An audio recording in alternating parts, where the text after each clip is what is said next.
कार्तिक महीने के कृष्ण पक्ष की अष्टमी को होई अष्टमी व्रत रखा जाता है। इस बार होई अष्टमी 17 अक्टूबर 2022 सोमवार को रखा जाएगा। इस दिन संक्रांति भी है, इसलिए इसका विशेष महत्व हो जाता है। इस व्रत के करने से संतान सुख, बच्चों की दीर्घायु और उसके अच्छे भविष्य के लिए इस दिन सभी माताएं बहनें व्रत रखती हैं। होई अष्टमी का शुभ मुहूर्त, पूजा विधि, कथा, शुभ योग और चंद्रोदय का समय इस प्रकार से है। हिंदू धर्म में जिस प्रकार पति की लंबी आयु के लिए व्रत रखा जाता है, उसी तरह से संतान की लंबी आयु के लिए ये होई माता जी का व्रत रखती हैं। होई अष्टमी एक ऐसा व्रत है जिसमें माताएं अपने पुत्रों की लंबी आयु और अच्छी सेहत के लिए व्रत रखती हैं। होई अष्टमी व्रत का दिन करवा चौथ के 4 दिन बाद दिवाली पूजा से 8 दिन पहले आता है। करवा चौथ के समान होई अष्टमी उत्तर भारत में ज्यादा प्रसिद्ध है।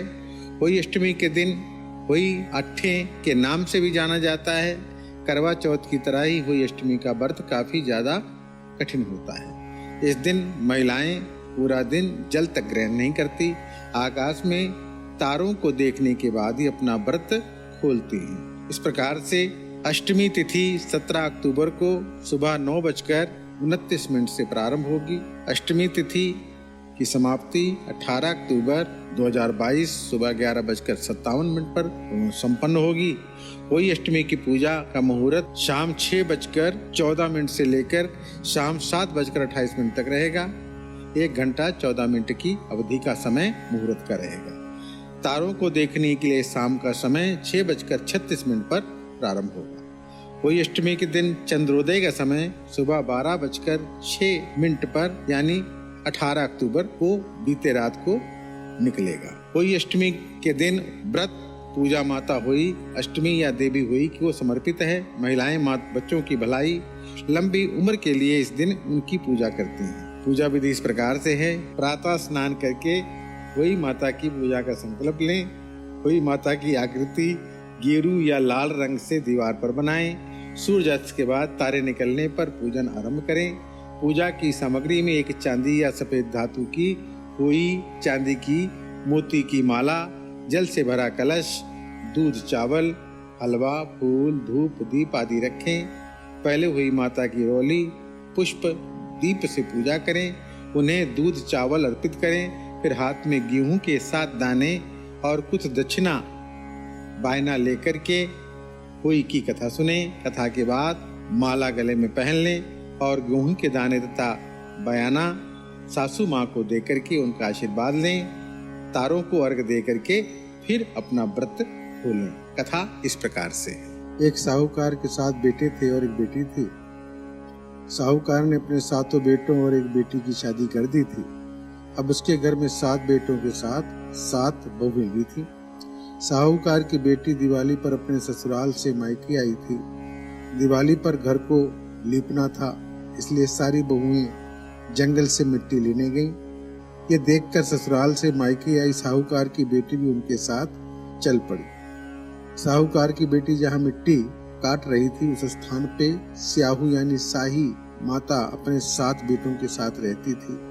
मिट्टी काटते हुए गलती से साहूकार की बेटी की खुरपी के चोट से स्याहू माता का एक बच्चा मर गया। इस पर क्रोधित होकर स्याहू माता ने कहा कि मैं तुम्हारी कोख बांधूंगी। स्याहू के वचन सुन करके साहूकार की बेटी अपने 7 भाभियों से एक एक करके विनती करती है कि वो उसके बदले अपनी कोख बंधवा ले।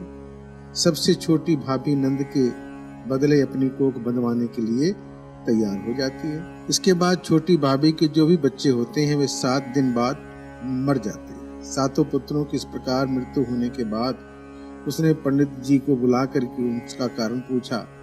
पंडित जी ने कहा, सुरही गाय की सेवा करने की सलाह दी कि आप सुरही गाय की सेवा कीजिए, यानी जो देसी गाय होती है उनको सुरही गाय भी कहते हैं, उनकी सेवा कीजिए।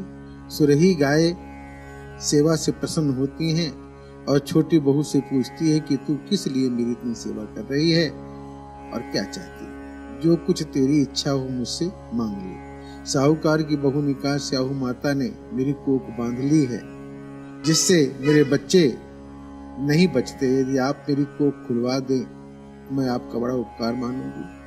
स्याहू गाय माता ने उसकी बात मान ली और उसके साथ लेकर के 7 समुद्र पार स्याहू माता के पास चल पड़ी। रास्ते में थक जाने पर दोनों आराम करने लगते हैं। अचानक साहूकार की छोटी बहू की नजर एक ओर जाती है। क्या देखती है कि सांप गरुड़ पंखनी के बच्चे को धंसने जा रहा है। वो सांप को मार देती है। इतने में गरुड़ पंखनी वहां आ जाती है। खून बिखरा देख करके उसे लगता है कि छोटी बहू ने उसके बच्चे मार दिए हैं। इस पर वो छोटी बहू को चोंच मारना शुरू कर देती है। छोटी बहू इस पर कहती है उसने तो उसके बच्चे की जान बचाई है। इतना सुनकर गरुड़ पंखनी बच्चे को देख करके खुश हो जाती है और सुरही गाय सहित उन्हें स्याहू माता के पास पहुंचा देती है। वहां छोटी बहू स्याहू माता की भी सेवा करती है। स्याहू माता बहू की सेवा से प्रसन्न होकर उसे 7 पुत्र और 7 बहू होने का आशीर्वाद देती है। कहती है कि घर जाने पर तुरहुई माता को उद्यापन करना, 7 हुई बनाकर 7 कढ़ाई देना। उसने घर लौट कर देखा तो उसके 7 बेटे और 7 बहुएं वहां पर आई हुई थी। वो खुशी के मारे भाव विभोर हो गई। उसने 7 हुई माता बना करके 7 कढ़ाई करके उद्यापन किया। हुई का अर्थ ये भी होता है कि अनहोनी को होनी बनाना।